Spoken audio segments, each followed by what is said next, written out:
So over our Christmas trip to visit family in Illinois, my dad called me over to his desk, the desk that many of you maybe have, like we have, that's piled high with papers and bills and things. He called me over to his desk and he said, I want to show you something. And he reached into a little drawer and he pulled out this little coin purse and he unzipped the coin purse and pulled out an old watch. And he said, look at this. This watch is your great-grandfather Austin's watch. And he said, I'm giving it to you. And I said, thank you. It's a really cool watch. It's got his name on the inside. It's a pocket watch, and I can imagine my great-grandpa Austin carrying that in his suit on Sunday morning years and years ago. And my father had received that maybe directly from his grandfather, and he stuck it in a desk drawer because he didn't use a pocket watch, and it was too cool to just get rid of or to risk dropping it. And so I put it back in its coin purse, and I brought it home, and I stuck it in a drawer. And someday I'll hand that on to my sons so that they can also stick it in a drawer somewhere. This really cool, curious artifact from another age, my great-grandfather's watch. Now, I want to think a little bit this morning about faith. And think about the faith that you have. Think about, who showed you that faith? How did your grandfather or great-grandfather show you what it meant to be a person of faith? Or who was it? Was it a mother or a grandmother or a great-grandmother that taught you what it meant to follow Jesus? Or maybe somebody totally unrelated, someone who was in your life who taught you what it meant to live in faith. And I want to think about that a little bit. We are called to pass on a living faith. And I want to think about how that happens and what it means for us. And if we look at Paul's letter to Timothy, the second letter, we see this faith being passed on to each generation, something precious, something really beautiful. And Paul's not saying, this is so beautiful, it's so precious, it's so fragile, stick it in a drawer and then hand it on at the end of your life. He's saying, fan the flames. He's saying, it's got to be a living faith. He's saying, go on and equip others. And so I want to think about that. Now let's look at 2 Timothy here. If you've got your Bibles, I'm going to just walk through this a little bit. You'll notice that it's the first word in chapter 1 is Paul. It's a letter from Paul, the great apostle. He's in captivity. He's in jail somewhere, and we don't know exactly where. There's a good chance it could even be in Rome.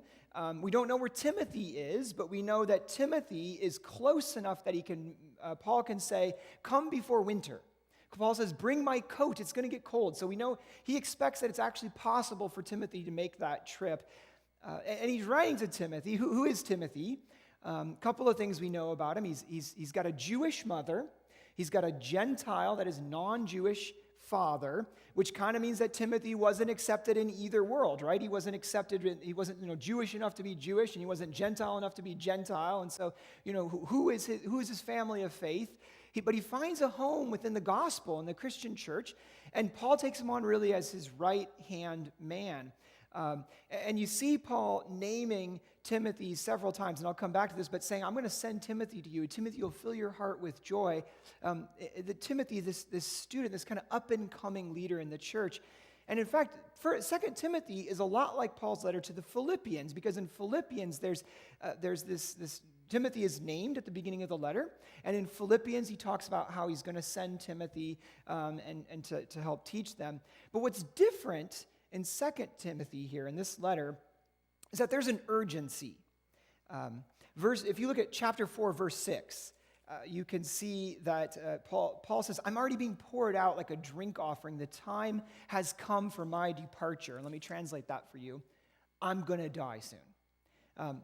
Paul's saying, this is it. I don't have much more time, and Timothy comes soon. Hear these words. He's trying to just pour as much of his knowledge and his authority and his encouragement into Timothy as he can, because he knows that he is at the end of his life. His lap is over. He's handing on the baton. And he tells Timothy to visit soon. In 4:9, in 4:21, right? Timothy, I got to see you before I go. I know this is the end. He says, Timothy, We weren't given a spirit of cowardice, but of love and power and self-discipline. You can do this, Timothy. It's all about this urgency to hand off to the next generation. Paul knows his time on earth is almost done. He said, I want to leave a legacy, and it's going to be in part through Timothy. Now Paul's the great apostle, and you look at chapter 1, verse 1, you see this is so like Paul's other letters where he's thankful, right? And he says here in the beginning of this, in verse 3, thanks God for the inheritance of his ancestors, right? He worships God like his forefathers did with a clear conscience, right? Paul is a follower of Jesus, but he came from the deep roots of the Jewish faith, right? He says in Romans 9:4, he says, they are the Israelites, right? To them belong the adoption and the glory and the covenants and the giving of the law and the worship and the promises. Paul says, look, we've got all of this treasure. That's where I come from. And he sets it up like that here at the beginning. And then he's going to start saying, then he says, I'm thankful for you, Timothy, right? So it's not just the treasure from the past, it is what it is to come. And not only is he thankful for Timothy, but look how he refers to him in verse 2. He says, to Timothy, my dear son, right? He's got this relationship that's very intimate, very close to Timothy. He calls him a dear son in 1 Corinthians too. They'd spent a lot of time together. They'd traveled together, faced some fearsome things together. And here's Paul, right? I mean, he's got this great treasure from the past. He's got a promising young leader. He knows he's going to leave Earth soon. He wants to leave this legacy. And he's really just trying to invest in Timothy. So Timothy's been his right-hand man. They've traveled together. Paul says that he sent Timothy to the Corinthians at one point to encourage and teach the church there. He sent Timothy to the Thessalonians to do the same thing. I mean, he writes to these churches and he says, I'm sending Timothy. You're really going to like Timothy. He's going to teach you. He's going to encourage you. He told the Philippians he's going to send them. He said he's going to cheer you by his presence. And that's what Timothy did. He was just someone great to have around. I mean, Timothy was one of the ones that even stuck with Paul when he was in jail. Paul says here in 2 Timothy, don't be ashamed of my chains, right? But there's really no fear of that because Timothy has always stuck with him. And the other thing we know about Timothy, not only has he stuck with Paul, and not only does Paul have this great treasure of faith that he received and he wants to pass on, but Timothy already has been the recipient of that great faith because of his own lineage. And you look at what Timothy's heritage here, verse 5. He says, I'm reminded of your sincere faith, right? Which first lived in your grandmother Lois and in your mother Eunice, and I'm persuaded now lives in you. Right? So here, Paul has got this legacy. Timothy has got this legacy. And Timothy, his grandmother was a believer in Jesus. His mother was a believer in Jesus. And Timothy learned that in part from them. But notice that he doesn't just say the faith that you have. He calls it sincere faith. And notice when he says the faith, notice what the faith did in Lois and Eunice and Timothy. Do you see that word there? Verse 5, the faith, your sincere faith which first lived, right? Let's just say that word together. Lived, right? That sincere faith that first lived in Lois and then lived in Eunice and then lives, Timothy, in you. It is a faith that is living. It's not this dead inheritance. And based on that, Paul says, verse 6, fan the flames of the gift. Paul says in verse 7, you have the spirit not of timidity, but of love and power and self-discipline. In other words, Timothy, you've got this great treasure. Don't go zip it up and hide it in a drawer somewhere. Let it live, right? That's what Paul's trying to do, trying to commend Timothy to go and live this faith, to live it boldly. And as I read this, I think about Paul transitioning to Timothy, Paul seeing one generation wrapping up and a great treasure of faith, Paul seeing the second generation taking up that baton and running with it. I think about where we're at, right? I think about where we're at kind of just in the church at large, but I think about where we're at in this congregation in particular. This moment, it feels a little bit like the moment that Paul and Timothy were experiencing. I think like Paul, we can give thanks for this wonderful inheritance of faith that we have received from our forefathers, right? We sang about the faith of our fathers, faith of the martyrs, faith of the mothers. It's this wonderful faith. It's not a perfect history. It's got its wrinkles. But like Paul, we worship God with a clear conscience. They have handed on that faith to us, right? And I think about the example of the spiritual ancestors that we have, right? And I think about people like Menno Simons, right? The name Mennonite came from Menno Simons, who was this Dutch Catholic priest who felt that he couldn't agree with some of the teachings of the medieval Catholic Church, and he tried to found these bodies of faithful believers, and he was faithful. They tried to capture him all through his life, but Menno remained faithful. There's this story that once Menno was on a stagecoach, riding through the Netherlands or something like that, and they stopped them and they said, he was sitting out front, and they said, "Is Menno inside that stagecoach?" And he looked back and he said, "Is Menno in that stagecoach?" And they said, "No." And he said, "No." And they let him through, right? So they tried to get him his whole life, but Menno remained faithful and kept moving between these churches and teaching about Jesus, and he died in his old home, in his old age. And I understand you can still go visit that house and see a tree that supposedly he planted. People like Menno or folks like Dirk Willems, if you know this story, I love this story, where Dirk was an early Anabaptist, one of these folks that are trying to follow Jesus with their whole heart that came out of the Protestant Reformation, and they locked him in a tower, and they were going to put him on trial. And it's like something out of a storybook. Dirk Willems goes and makes a rope out of old rags, and he lets himself down, and it's the middle of winter, and this guy's a dad. He's got some little kids at home, and he takes off running to get away because he's going to try to get back to his family and keep from being put to death for his faith. And the guard sets off after him, and Dirk's just, been in a tower. He's kind of probably light at that point, just wearing his light jacket, and this guard comes running with armor, and Dirk runs across a river that's covered in ice, no problem. And the guard comes running across the river wearing all this armor. What happens to him? The ice cracks, and he falls through, and he's there struggling. And you got to think that Dirk's trying to get back to his family and maybe thinking of the story of the Exodus or something and saying, "This is God's gift to me." But he said, "Love your enemies," right? He's thinking of the words of Jesus, and he turns around and rescues that guard out of the water.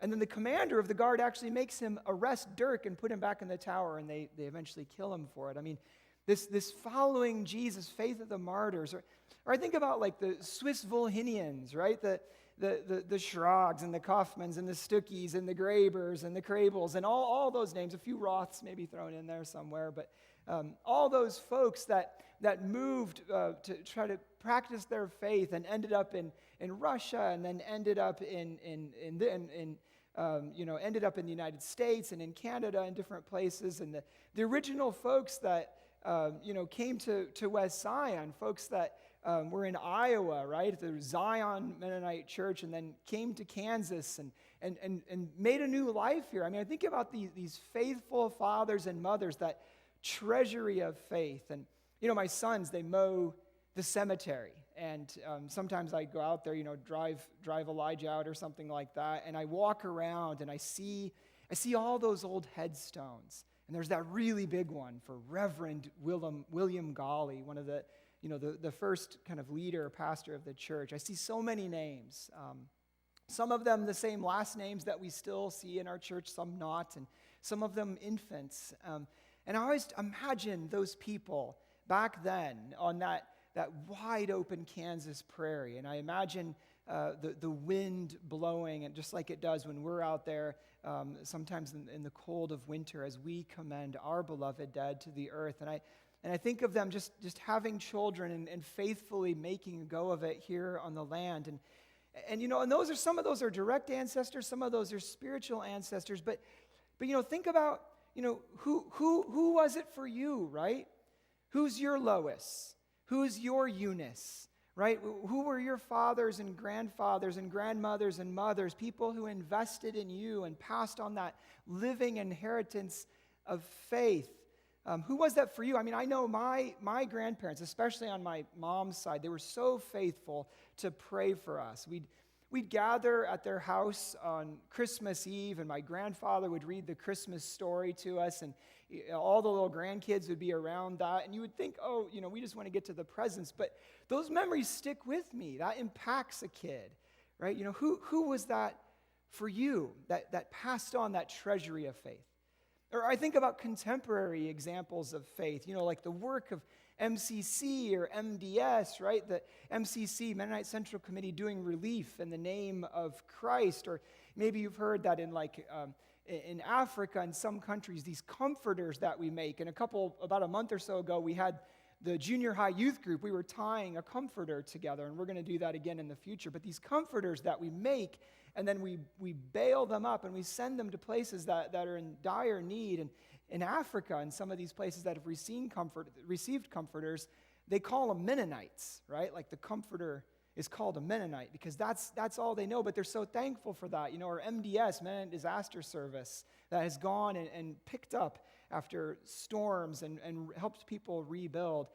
Or I think about the heroic example of somebody in recent times, like Michael Sharp, who was building peace in war-torn Congo. He would just go, and with his partners, they worked for an MCC program, and they would just talk up these leaders in eastern Congo out in the bush, and he was able to somehow, by his demeanor and just kind of talking through with them, what do you think is going to happen? What's going to be the life your kids are going to have? He was able to convince a lot of them to lay down arms and give up this ongoing civil war, and then he lost his life in part of that work. Or I think about our mission partners, the Larsons, who have, they've left the comfort of their homes, and they're in the Middle East and reaching Muslims with the good news of Jesus. I mean, those are our people. Those are our stories. I love that heritage, right? I mean, that's part of my own story and part of my own heritage. That's the treasure that we receive. But then I think about something else, too. Because, when I read Paul's letter to Timothy, I see not just that treasure that is to be received, I actually see two things happening. I see the receiving of the living faith, right? Lois to Eunice to Timothy, or Paul as the recipient of this great treasure of Jewish faith. I see that receive the living faith, that heritage, what a heritage it is. But then I see the second motion. This is what Paul's doing in Timothy. He's passing on that living faith, right? It's not just receiving it. That's good. It's not just treasuring it. That's a powerful thing to do, but it's passing that on. And not only do you see Paul doing that in Timothy, but you see him making that case, like in chapter 2, verse 2. He says, what you have heard from me through faithful witnesses, you need to go and find others who can proclaim the gospel. He's saying me to you to others. And those others are going to teach more, right? So Paul he's thinking a generation, 2 generations ahead. He's passing it on. You got to receive the faith, and you also got to pass it on. Now, here's the thing. I think there is always a risk that we'll do the first, but we won't do the second. That we'll receive the faith, that we'll treasure that faith, that we'll honor our ancestors, that we'll venerate the memory of who they are, but we won't do the second piece and pass it on, right? We won't think about the generations to come. We won't equip for future leaders. We won't let the young Timothys lead. It'll kind of be like that watch that my dad gave me. Wow, this is cool. This is a neat watch. I'm going to put it away, keep it safe. Don't let anybody ever see it. And, it's very beautiful, but now it's stashed in a dresser. It's this artifact, this antique. And I think that's always the risk, that our faith, instead of being the living faith that Paul talks about, can become this kind of artifact of faith, this antique faith. Paul said that the faith lived in Lois. He said it lived in Eunice. He says it lives in Timothy. And Paul, what he's doing, he's setting up things so that when he is no longer on this earth and no longer has a say in how things go, that there are going to be others who will continue to live the faith and live the ministry. And this is an important week for us here as a congregation. And we're thinking about our name, which is really part of this package of us thinking about our mission together in the church. We've been doing this for at least a year, for longer really, thinking and praying about our mission, thinking about how we move forward. And I think how does the name fit in with that mission? And now it's game time, right? We're gonna have a vote next Sunday. And so I think that this week, we've really got to spend some time in prayer. We've really got to spend some time in meditation and think this through. And one of the key questions that I think that we've got to consider is whether we are handing on just a name or are we handing on a living faith, right? We've received the faith, and that is why we are here, but are we doing everything that we need to be able to do to pass on this living faith to the next generation? Or is being Mennonite something kind of like that old pocket watch that it's nice to have and you stash it away? I think we've got to think about that this week.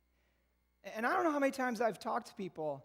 I've had these experiences where I talk to people and they're like, "What do you do?" And this always shuts down the conversation, right? But what do you do? I'm like, "I'm a pastor." Oh, I had this conversation the other week. They said, "What do you do?" I said, "I'm a pastor," and they go, "Have you been busy?"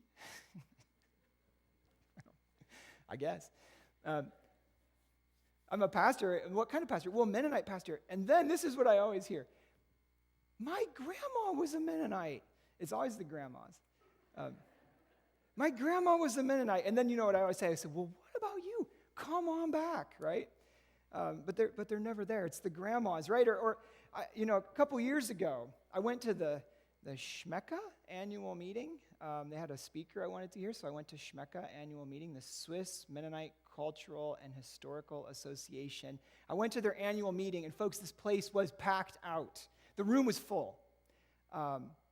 Schmecca. And I look around, and I recognize some people from Moundridge. Probably some of you were there. I recognize some people from Moundridge, and I'm like, no, I know, I'm positive some of these people I'm seeing, they do not go to a Mennonite church. But they go to Schmecca. And so I ask myself, what does that mean, right? Is this name kind of like that pocket watch, this name Mennonite, is this kind of this historical thing for them? Is it an ethnic group? A pastor friend of ours who spent some time in Bolivia working with the colonies there, the Mennonite colonies, he said that if you're a Mennonite in Bolivia, when you get your Bolivian passport, it says race, you can have Mennonite put on there. So what does that mean, right? Is this just an ethnic thing? Or, once when I was serving in Washington State, got a call at the church phone number. I was serving in Washington State, and the phone rang, and I answered it, and there's this lady on the other end of the line, and she said, "Excuse me, I'm trying to bake zwieback." Just called the church, right? She's like, "I'm trying to bake zwieback, and I can't get those little heads to stay on top when they go in the oven." So she called the Mennonite church. She's like, "Do you have any advice for me?" And I'm like, "Ma'am, I can't get those little heads to stay on either." And so there we were. She'd never worshiped with us. She didn't know me from Adam, but she didn't mind calling us to ask about ethnic baking. What does that mean?